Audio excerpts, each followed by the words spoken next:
Hello friends, welcome back to my channel and today's topic is delay in marriage.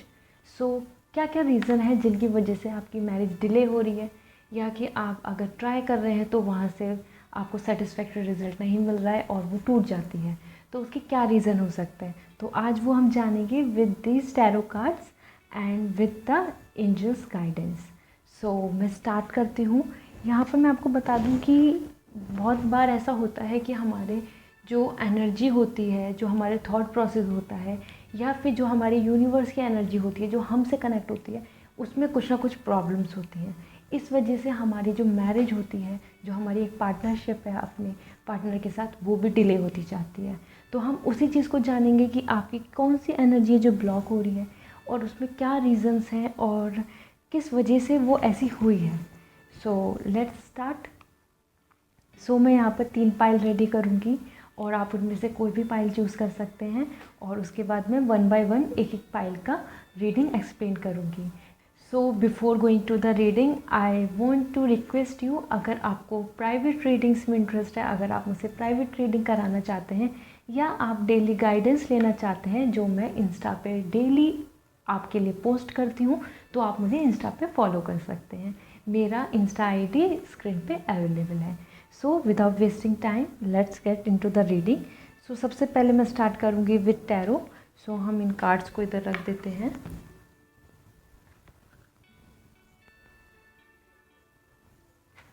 So with this tarot हम पता लगाएंगे कि वो कौन सी रीज़न है, किस वजह से आपकी मैरिज में डिले आ रहा है, कि मैरिज में कुछ ना कुछ प्रॉब्लम्स आ रही हैं। सो this is for pile 1 and this is for pile 2 and this is for pile 3.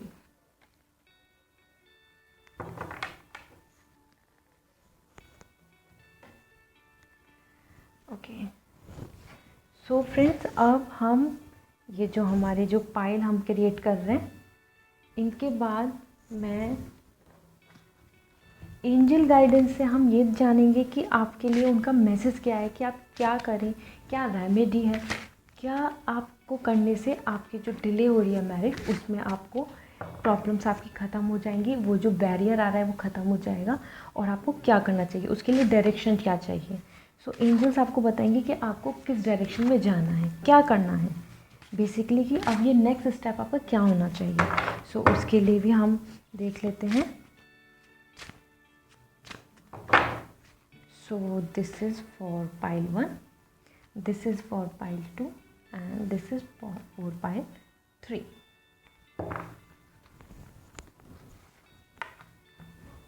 इनके बाद हम ये अपने लाइफ और एक card and now with life purpose हम ये जानेंगे कि वो कौन कौन से प्रोफेशंस हैं या वो कौन कौन सी पर्सनैलिटीज़ हैं जो आपके लिए एकदम परफेक्ट मैच हैं as a life partner, so that कि अगर वो पर्सन आप ऑब्ज़र्व करते हैं और वो पर्सन की कैरेक्टरिस्टिक्स के साथ आपको कोई पर्सन मिलते हैं तो डेफिनेटली वो आपके सोलमेट या आपके फ्यूचर हस्बैंड हो सकते हैं।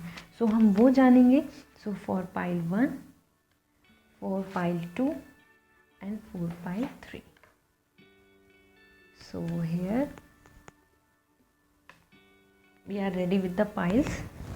सो मैं इजीनेस के लिए आपके लिए मैं इन्हें ये कुछ नंबर्स क्रिएट कर रहे हैं। ये नंबर्स हैं जो आपको एक इजीनेस देंगे पाइल चूज़ करने में। तो अगर आपको जो भी पाइल अच्छा लग रहा है वो चूज़ कर सकते हैं, जो भी आपको रेजोनेट कर रहा है, जो भी नंबर आपको ऐसा रेजोनेट कर रहा है और आपका मन है उसको चूज़ करने का।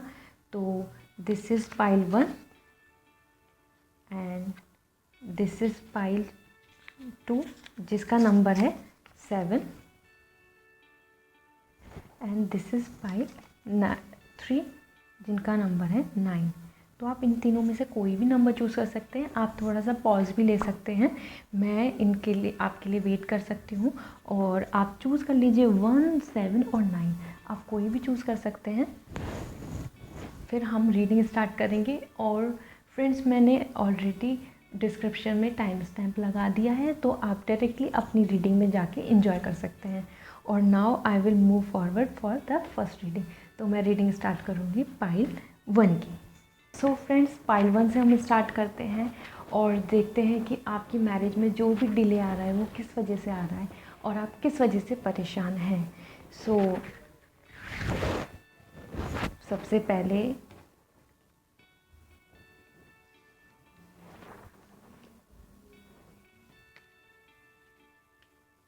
Okay, so from tarot you have the fool, 4 of cups, new beginning,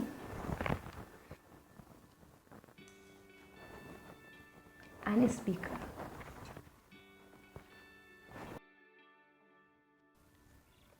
सो हम स्टार्ट करते हैं with the fool. And fool से मैं आपको बताना चाहूँगी कि कहीं ना कहीं पर आपका जो माइंडसेट था वो मैरिज के लिए रेडी नहीं था अभी तक। कहीं ना कहीं आप बहुत ज़्यादा इमेच्योर थे और आप, द फूल से ये डिफ़ाइन होता है कि आप एक जो रियलिस्टिक जो होती है लाइफ उसके लिए नहीं थे प्रिपेयर। वही एक मैच्योरिटी को लाता है। जब हम मैच्योर हो जाते हैं तो हमें पता होता है कि इसके गुड और बैड या फिर इससे ये कॉन्सिक्वेंसेस हो सकते हैं, ये नहीं हो सकते। हम मैच्योर होते हैं तो बहुत ज़्यादा पेशेंस भी आता है, हम समझ भी लेते हैं चीज़ों को। लेकिन आपका जो थॉट प्रोसेस था वो मैच्योर नहीं था और वही रीज़न है द फूल से, जैसे कि आप बहुत ज़्यादा डे ड्रीमिंग में रहते थे कि सब कुछ ऐसे अच्छा होता है और अच्छा अच्छा होता जाएगा और सब कुछ बहुत अच्छा रहेगा, आपके साथ हमेशा अच्छा होगा। ऐसी आपको फीलिंग थी, ऐसा आपको लगता था। वो हम डे ड्रीमिंग बोलते हैं कि हम जो सोचते हैं कि हमेशा अच्छा होगा हमारे साथ, लेकिन ऐसा नहीं होता है। और वो जो रियलिटी हमें पता चलती है वो हमको जब पता चलती है जब हम मैच्योर हो जाते हैं कि ऐसा नहीं होता है। लाइफ में बहुत सारे स्ट्रगल्स आते हैं, लाइफ में बहुत सारी प्रॉब्लम्स आती हैं और लाइफ में सब कुछ हमारी चॉइस के अकॉर्डिंग नहीं हो पाता है। तो वही चीज़ें यहाँ पे, जैसे आपके पास द फूल आया तो आप भी बहुत ज़्यादा इमेच्योर थे। आपकी जो कमिटमेंट्स हैं वो बहुत ज़्यादा अपने सेल्फ ओरिएंटेड थे। मतलब आप अपने आप को लेके कि मुझको ये अच्छा लगता है तो मैं इसलिए करूँगी इसको, मुझको ये अच्छा लगता है इसलिए मैं करूँगा। सो इस टाइप के आपके अपने सेल्फ ओरिएंटेड थे आप, बहुत ज़्यादा, बहुत ज़्यादा सेल्फ सेंट्रिक, जो मतलब अपने बारे में सोचता है। दिस इज़ नॉट समथिंग कि सेल्फिश पर्सन, नहीं, सेल्फिश नहीं, लेकिन जो अपनी चॉइसेस को, अपनी चीज़ों को ज़्यादा ध्यान देता है और वो जो रियलिटी है उसको नहीं समझ पाता। उसको ऐसा लगता है कि मैं बहुत अच्छा हूँ तो मेरे साथ अच्छा ही होगा, लेकिन ऐसा होता नहीं है। यूजुअली क्या होता है कि जो हम अच्छे होते हैं, हम काइंड होते हैं, हम दूसरे की हेल्प करते हैं, लेकिन क्या होता है बहुत मोस्ट ऑफ द टाइम कि हमारे साथ वो सामने वाले पर्सन हमारे साथ उल्टा ही हमें बिहेव करते हैं। तो वही आपके साथ है कि आप बहुत ज़्यादा चाइल्डिश थे, जैसे कि जो अपने फीलिंग्स को एक्सप्रेस कर देते हैं एकदम से और बहुत सी ज़्यादा अपने सामने वालों को भी बहुत अपना मानते हैं, ऐसे पर्सन थे। लेकिन और मैरिज के कंटेक्स्ट में अगर मैं बात करूँगी, क्योंकि हम मैरिज की रीडिंग कर रहे हैं, सो कहीं ना कहीं आपको जो ये चीज़ थी, जो आपकी इमेच्योरिटी थी, वो ही आपकी मैरिज को डिले कर रही थी। क्योंकि अगर आपकी मैरिज को वो डिले नहीं करेगी और आप प्रिपेयर नहीं हुए मैरिज के लिए, तो आपके लिए ही हार्डशिप है, आपके लिए ही प्रॉब्लम है दूसरे घर में। क्योंकि हम अगर अब दूसरी फैमिली में जाते हैं तो we have to understand, we have to adjust, we have to combine with the other family. जो फैमिली को हम कभी नहीं जानते थे, हम उनके साथ कंबाइन होते हैं, तो वहाँ पे हमको बहुत ज़्यादा अपने थॉट्स को लेके बैलेंस होना पड़ता है। फिर हम वहाँ पे चाइल्डिश बिहेवियर नहीं शो कर सकते।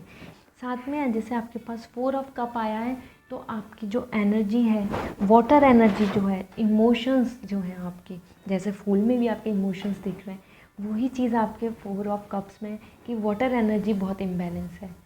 आप बहुत ज़्यादा इमोशनल पर्सन हैं और बहुत जल्दी से लोगों के जो पेन होता है या फिर लोग जो कुछ भी आपको बताते हैं, आप उनके साथ बहुत जल्दी इन्वॉल्व हो जाते हैं और उनको फील करते हैं। सो जो डिले का जो रीज़न है वो यही है कि जैसे कि आप का जो ये 4 ऑफ कप्स आए कि कहीं ना कहीं अब आप रिग्रेट भी फील कर रहे हैं कि आपके जो रिश्ते आए हुए थे, जो आपके लिए अच्छे रिश्ते थे, वो आपके हाथ से मिस हो गए। आपको ऐसी भी फीलिंग आ रही है कहीं ना कहीं पर। और so as per 4 of cups मैं बताना चाहूँगी कि कहीं ना कहीं आपकी फैमिली और या आप वो उनकी फैमिली पे फोकस कर रहे हैं। मतलब जो आप जो रिलेशन देख रहे हैं, जो रिश्ते देख रहे हैं, उसमें आप उनकी फैमिली में ये होना चाहिए या फैमिली में ये नहीं होना चाहिए, आप इस तरीके से उनको ढूंढ रहे हैं। और आप उस पर्सन पर, मतलब कि वुड बी हस्बैंड या वुड बी वाइफ पर फोकस नहीं कर रहे हैं। और वही रीज़न है कि आपके पास से अपॉर्चुनिटीज़ अच्छी मिस हो रही हैं। आपके पास अपॉर्चुनिटीज़ आई हैं, अभी तक भी आपके पास अच्छी अपॉर्चुनिटीज़ आई थी, लेकिन कहीं ना कहीं वो आपकी जो एक जो आपकी एक्सपेक्टेशंस है कि फैमिली ऐसी होनी चाहिए, फैमिली पे फोकस ज़्यादा कर रहे हैं आप उनकी, इस वजह से वो आपके हाथ से स्लिप हो चुकी हैं। So with the fool and the four of cups मैं बताना चाहूँगी कि आपको कहीं ना कहीं आपके अंदर अब मैच्योरिटी आ चुकी है। अब आपके अंदर वो एक जो था पास्ट में जो आपकी जो इमेच्योरिटी थी, आप उस फेज से आगे बढ़ चुके हैं, लाइफ को आपने अच्छे से समझ लिया है। तो और जो भी आपके रिग्रेट्स हैं अपॉर्चुनिटीज़ को लेके, आप पक्का रिग्रेट्स कर रहे हैं कि कहीं ना कहीं रिश्ता था अच्छा जो आपसे मिस हुआ है, तो उसमें जैसे कि आपके पास न्यू बिगनिंग आया है एंजल्स का कार्ड। इससे क्लियर मेंशन है कि आप उन एंजल्स आपको यही गाइडेंस देना चाहती हैं कि आपका जो एक सर्च करने का तरीका है, जिस तरीके से आप इस टाइम सर्च कर रहे हैं, उस चीज़ को आप चेंज करें। अगर आप उस फैमिली को ज़्यादा फोकस दे रहे हैं, फैमिली को ज़्यादा प्रायोरिटी दे रहे हैं, तो आप फोकस उनसे हट के आप जिनसे मैरिज करने वाले हैं आप उन पे फोकस कीजिए कि वो क्या करते हैं, या उनका कैसा बिहेवियर है, या उनकी लोकेशन क्या है, वो कहाँ रहते हैं। इन चीज़ों को आप ज़्यादा ऑब्जर्व करेंगे तो आपको एक बेटर हस्बैंड या बेटर वाइफ मिलने के चांसेस रहने वाले हैं, रैदर देन अगर आप फैमिली पे फोकस कर रहे हैं। क्योंकि मुझे जैसे तरीके से फोर ऑफ कप से क्लियरली फील हो रहा है कि काफ़ी सारे रिलेशनशिप ऐसे आए हैं जहाँ पर आपने उनकी फैमिली की को देख के या किसी न किसी वजह से आप उस पर्सन को इग्नोर करके आपने उनकी फैमिली को देख के कहीं ना कहीं अच्छी अपॉर्चुनिटी मिस करी है, and you are also regretting for this. This was the past. जैसे आप थे वो आप बहुत चेंज हो चुके हैं। It's a very good thing, क्योंकि change is the only law of nature and we have to change it. अब आपके पास जैसे न्यू बिगनिंग है, तो आपको एक नई तरीके से सोचना होगा, अपनी फैमिली को एक नए तरीके से आपके लिए एक लड़का ढूंढना चाहिए, लड़की ढूंढनी चाहिए। और विद दिस प्रोफेशन, जैसे कि स्पीकर आया है आपके लिए, तो वो जो पर्सन है वो मेल भी है फीमेल भी है, मतलब आपके वुड बी हस्बैंड और वुड बी वाइफ। तो उनके लिए आया है your life purpose involve your skills of oration. तो इट वुड बी कि आपके जो हस्बैंड होंगे या आपके वुड बी वाइफ जो होंगी, उनका प्रोफेशन कहीं ना कहीं उनकी जो स्किल्स हैं, वो कैब स्किल जो हैं, जो उनके अंदर नॉलेज है राइटिंग की, बोलने की, उस पेस पे उनका बिजनेस या उनका प्रोफेशन होगा। तो इससे हम ऐसे भी बोल सकते हैं कि हो सकता है कि वो कहीं ना कहीं पर बहुत सिंगर हो, या फिर वो आर्टिस्ट हो, या फिर वो टीचर हो, या फिर वो प्रोफेसर हो, या फिर वो किसी भी कंपनी के अंदर, जैसे कि हमारे जो मैनेजमेंट टीम होती है उसमें वो एचआर डिपार्टमेंट में हो। तो कहीं ना कहीं पे उनका एक काउंसलिंग देने का उनका बिजनेस हो सकता है, उनका प्रोफेशन हो सकता है। वो ये एक ऐसे भी मैं मान सकती हूँ कि हो सकता है कि कोई वो पॉलिटिशियन फैमिली से हो, वो अगर आप वो प्रेफर करते हैं तो वो एक पॉलिटिशियन फैमिली से भी हो सकते हैं, या वो ट्यूटोरियल उनका बिजनेस हो, ट्यूटोरियल क्लासेस हो उनकी, किसी भी ना किसी तरीके से जो उनकी वोकल्स जो उनकी जो थॉट्स हैं वो उनको आगे फॉरवर्ड करते हैं, और उसकी वजह से उनका प्रोफेशन डिफ़ाइन हो रहा है या अर्निंग डिफ़ाइन हो रही है।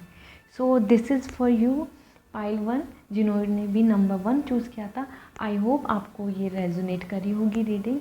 सो प्लीज़ मेरे चैनल को सब्सक्राइब कीजिए, और अगर आपको ये वीडियो अच्छी लगी तो लाइक कीजिए। और अगर आपको कुछ भी रेजोनेट किया, आपको कहीं पर भी कोई ऐसी लगी बात की जो आपको बहुत ही ज़्यादा आपके दिल से जुड़ी है, तो आप मुझे कमेंट सेक्शन में भी बता सकते हैं, मैं उसका रिप्लाई ज़रूर दूंगी। सो फिर मिलते हैं एक नई रीडिंग के साथ, and stay blessed, take care, bye. Hello friend, this is pile 2। तो जिन्होंने भी नंबर 7 चूज़ किया था, जिनको भी 7 अच्छा लगा था, वैसे मैं आपको एक बात बता दूं कि जो हमारे एस्ट्रोलॉजर्स होते हैं, अगर मैं एस्ट्रोलॉजर पॉइंट ऑफ व्यू से बताना चाहूँगी, तो 7 हाउस जो होता है, 7th हाउस में ही हमारे जो पार्टनर्स का जो हमारा जो कॉम्बिनेशन होता है, मतलब हमारे मैरिज से ये रिलेट करता है। So it would be lucky for you.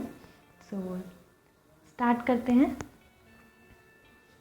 ये उनका प्रोफेशन या उनकी कैरेक्टरिस्टिक को बताएगा, और ये कार्ड आपकी जो एंजल्स गाइडेंस देना चाहती हैं वो होगी। और ये देखते हैं कि आप क्या किस चीज़ की वजह से डिले है, क्या क्या प्रॉब्लम थी, और उनके लिए क्या रेमेडी है। सो स्टार्ट करते हैं। द वर्ल्ड, द मून, आपके पास दोनों ही मेजर आकारना है, friendship, nurture your relationship, freedom, you are free to do what you choose. Okay, so let's start it with the world. So as per the world and the moon, मैं आपको बताना चाहूँगी कि कहीं ना कहीं जो आपका सैटर्न है, सैटर्न प्लैनेट जो हमारे एस्ट्रोलॉजी में जो होता है वो आपका डिस्टर्बेंस ला रहा है, वो आपकी जो मैरिज में जो डिले हो रहा है वो उसमें रीज़न है। सेकेंडली एक ये कर्मा को बिलीव करता है। सो ये कर्मा को जैसे जो नोट करता है तो कहीं ना कहीं आपकी जो पास्ट लाइफ के जो कुछ कर्माज हैं उनकी वजह से आपको इस टाइम थोड़ी सी प्रॉब्लम हो रही है मैरिज को लेकर। और थर्ड थिंग जो एज़ पर द वर्ल्ड मैं आपको बताऊंगी विद द मून कि कहीं ना कहीं आप अपनी लाइफ में बहुत प्रैक्टिकल नहीं थे, आप बहुत ज़्यादा फेरी टेल वाली फीलिंग्स के साथ अपनी ज़िंदगी जी रहे थे। तो इस वजह से ही आपकी जो थॉट प्रोसेस जो ऐसा था उस वजह से आपकी लाइफ में डिले हुआ है। जो प्रैक्टिकल पर्सन होता है उसको पता होता है कि इसको हम इमोशन से हटाकर, जैसे मून आपके पास है, इमोशन से हटाकर भी हम उस चीज़ को सोच लें। हो सकता है कि हमको कॉम्प्रोमाइज़ करना पड़े, हो सकता है कि हमें दूसरी फैमिली में जाकर वो पर्सन्स को लेके हमें कॉम्प्रोमाइज़ करना पड़े, उनकी फैमिली के साथ हमको कहीं ना कहीं कॉम्प्रोमाइज़ करना पड़े। जो आपके पास आपके जो थॉट्स थे, जो आपके मन में था वो चीज़ें नहीं थी। आपको ऐसा लगता था कि ऐसे जैसे कि मैं हूँ या फिर मेरी जो फैमिली है जैसे हम हैं ऐसे ही और फैमिलीज़ होती हैं, या फिर वो उस फैमिली में जाकर भी मेरी एक जो एक ड्रीमी और एक बहुत ज़्यादा कंफर्टेबल और लविंग जो लाइफ होती है वो वैसे ही रहने वाली है। लेकिन लाइफ में ऐसा नहीं होता है, लाइफ में हमें प्रैक्टिकल होना पड़ता है। हमें सिचुएशन ऐसी आ सकती है कि हमें बहुत ज़्यादा कॉम्प्रोमाइज़ भी करना पड़ सकता है, हमको एडजस्ट भी करना पड़ सकता है। और ये मैं मैरिज के कॉन्टेक्स्ट में बता रही हूँ कि मैरिज में हमको बहुत प्रैक्टिकल होना पड़ता है कि बहुत बार हमको बहुत चीज़ें बहुत बुरी लगती हैं या फिर हार्श लगती हैं किसी की, लेकिन हम उनको एक्सेप्ट कर लेते हैं। तो वही रीज़न है यहाँ पर कि आप बहुत ज़्यादा प्रैक्टिकल नहीं थे, आप प्रैक्टिकली नहीं सोचते थे। विद द मून यही है कि आप जो एक अनरियल वर्ल्ड में जो थे कि सब कुछ अच्छा ही रहता है और ऐसे ही होगा, वो जो अनरियल वर्ल्ड है जो आपका मन डिनोट कर रहा है, moon is for your heart and Pisces. So this is something कि Scorpio, Pisces and the pupil. So ये कहीं ना कहीं आपके जो वाटर जो साइन है वो ही यहाँ पर रूल कर रहा है आपको। सो आपका वाटर जो एनर्जी जो है वो ब्लॉकेज बन रही थी और इसकी वजह से आपको बहुत ज़्यादा अभी तक काफ़ी चीज़ें फेस करनी पड़ी हैं। उसकी वजह से आपको कहीं ना कहीं सुनने को मिला है या फिर आपको कहीं ना कहीं आपको जो आपका करेज था या फिर आपको जो बिलीव था वो चीज़ें ख़त्म हुई हैं। उन चीज़ों के अंदर आपको जो ऐसा लगता था कि ये चीज़ें ऐसी ही होती हैं, वो चीज़ों ने आपको कहीं ना कहीं डिसअपॉइंट किया है। वो पर्सन भी हो सकते हैं और वो एक सिचुएशन भी हो सकती है लाइफ की, वो उन चीज़ों ने आपको डिसअपॉइंट किया है। एज़ पर द मून मैं आपको यही बताना चाहूँगी। और विद द फ्रेंडशिप, एंजल्स का जो गाइडेंस है आपके लिए विद द फ्रेंडशिप वो यही है कि अगर आप अपनी मैरिज को बहुत ज़्यादा कुंडली से मैच करके देख रहे हैं, क्योंकि जो एक ये जो कुंडली और एक कर्मा का जो आया है आपके लिए द वर्ड, तो आप उसको नहीं देख के आप अपनी जो फ्रेंड सर्कल है या फिर आपके जो जैसे कि यहाँ पे फ्रेंडशिप, नर्चर योर रिलेशनशिप, तो जो फ्रेंड सर्कल है या फिर पार्टनर्स हैं या फिर ब्रदर की जो फ्रेंड सर्कल है, मतलब कि जो हमारी जनरेशन की जो एक ग्रुपिज़म होता है, आप उसमें अपने पार्टनर को देखिए। मतलब उसमें आपको अपना लाइफ पार्टनर, आपका वुड बी हस्बैंड या वाइफ आपको मिल सकते हैं कुंडली से मैच करके। मतलब अगर आपका वे था कि आप कुंडली बहुत ज़्यादा मिलाते हैं और आप उसी को अपना एक ओरिएंटेशन दिया हुआ है कि हम उसी बेस पे मैरिज करेंगे, वो कोई भी रीज़न हो सकता है, नॉट इवन कुंडली, बट आप उसकी जगह अपने जो इस जनरेशन के लोग हैं, जो आपका फ्रेंड सर्कल है या फिर आपका कोई पुराने जो दोस्त हैं या उनसे कनेक्शन होकर इस तरीके से आपकी मैरिज के बहुत ज़्यादा चांसेस हैं आपके पार्टनर के मिलने के। सो this is something nurture your relationship. तो आपकी फ्रेंडशिप से ही आपका रिलेशनशिप बनेगा। तो ये आपके लिए एंजल की गाइडेंस है।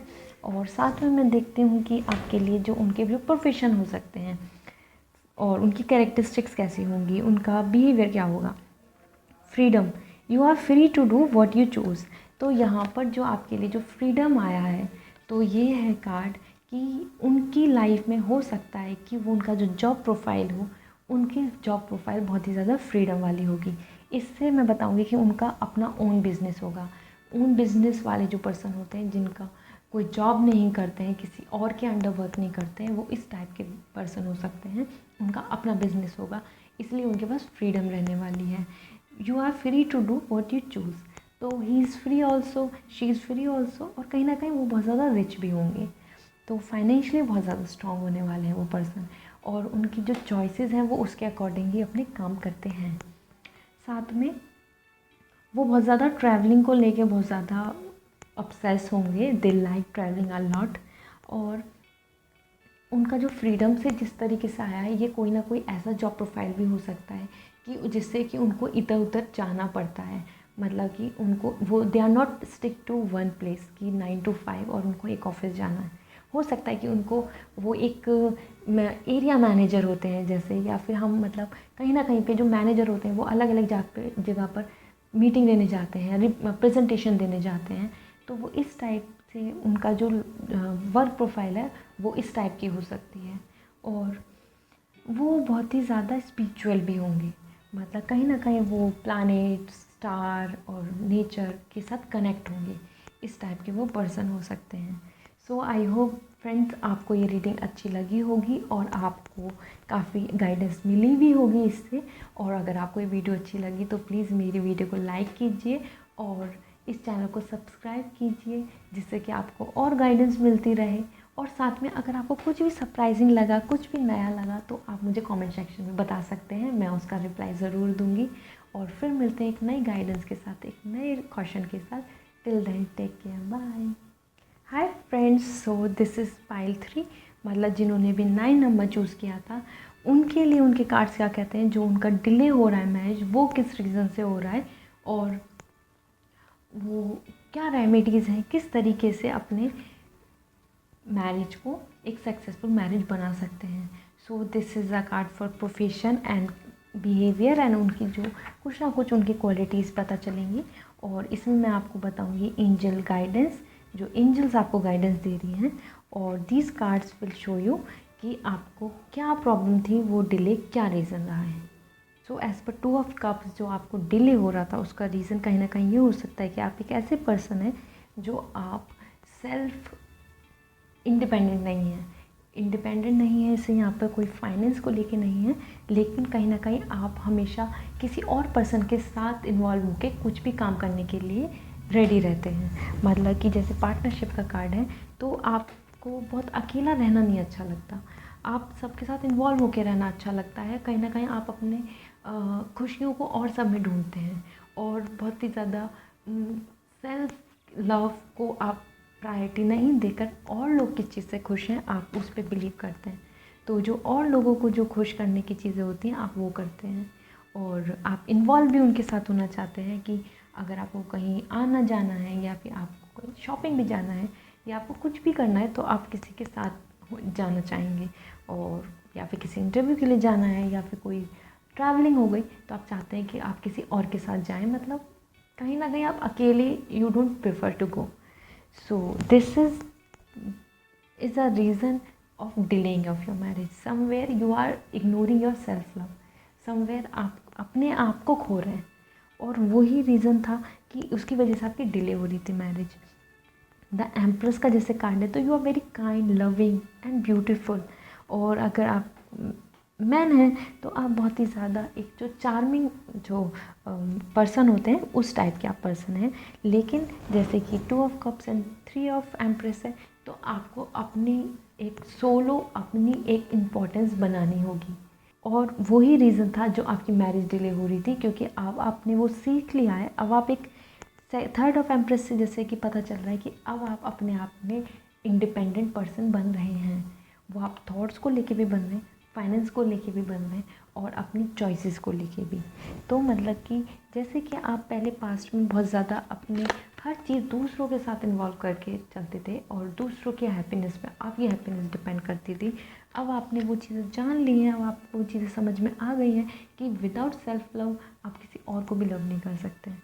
तो कहीं ना कहीं हो सकता है कि आपकी कोई रिलेशनशिप भी बहुत ब्रेकअप हुई हो, जहाँ पे आपने बहुत कॉम्प्रोमाइज़ किया हो, जहाँ पर आपने अपनी तरफ से बहुत एफर्ट किया था, या फिर आपने उनको खुश करने के लिए, उनको हैप्पी रखने के लिए अपनी चीज़ों को, अपनी चॉइसेस को या अपनी विशेस को आपने दबाया था।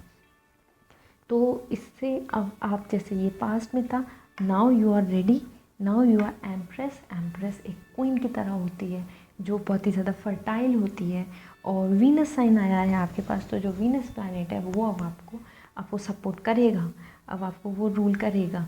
और जिस तरीके से एम्प्रेस होती है, मतलब काइंड, प्रोडक्टिव, लविंग, कि आप जो अपना वर्क कर रहे हैं उसमें भी आपको बेनिफिट होने वाला है, मतलब जो प्रोफेशन है आपका।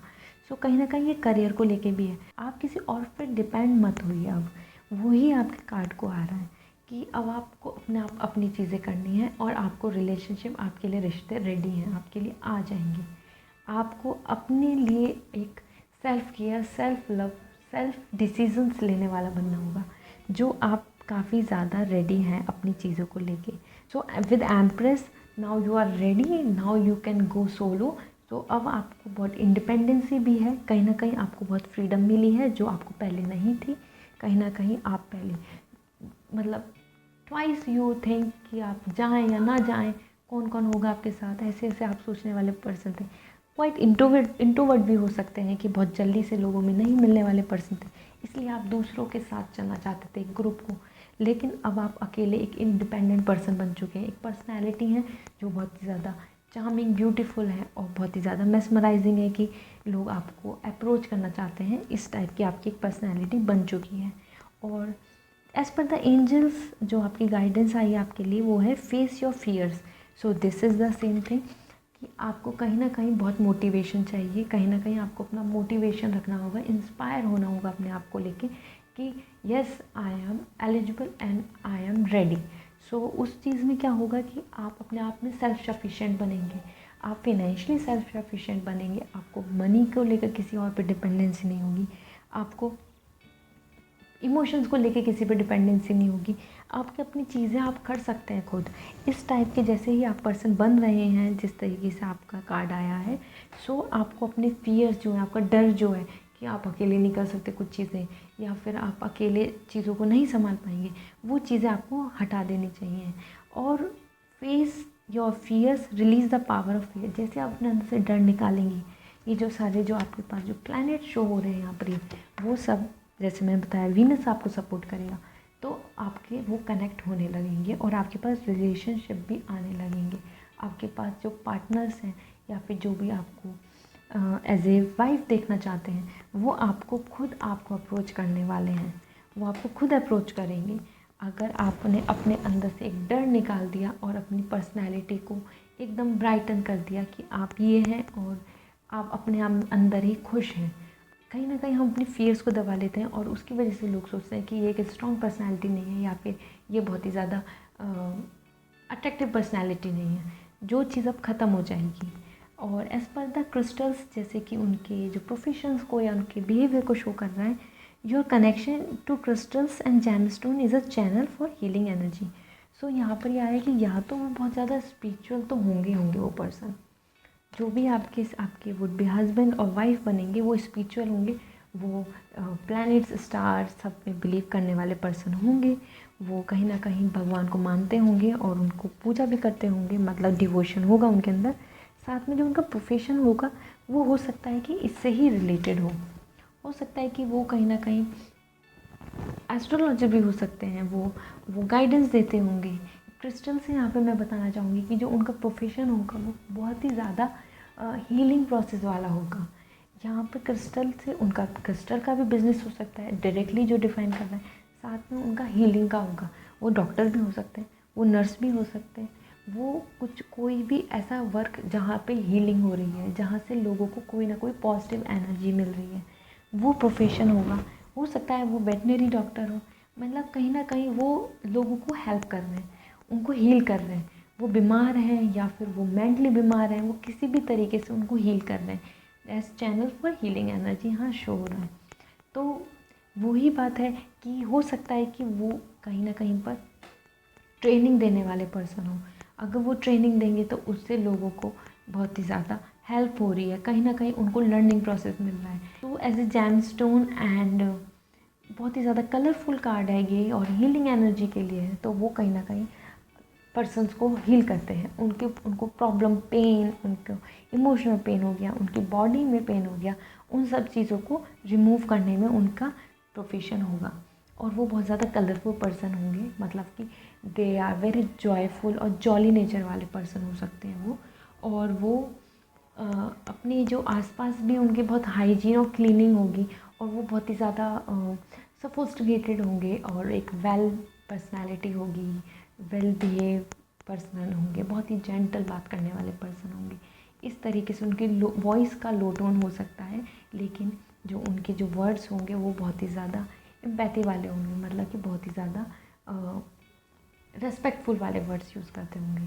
सो इस टाइप की उनकी नेचर रहने वाला है। सो आई होप गाइज आपको ये रीडिंग अच्छी लगी होगी, आई होप ये आपसे रेजोनेट करी। तो आप मेरी वीडियो को लाइक कीजिए, और अगर आपको ये इसमें कुछ भी सरप्राइजिंग लगा तो आप मुझे कमेंट सेक्शन में बता सकते हैं, मैं आपका रिप्लाई ज़रूर दूंगी। और अगर ऐसी और वीडियो पाने के लिए मेरे चैनल को सब्सक्राइब कीजिए। फिर मिलते हैं एक नई गाइडेंस के साथ। Till then take care, bye.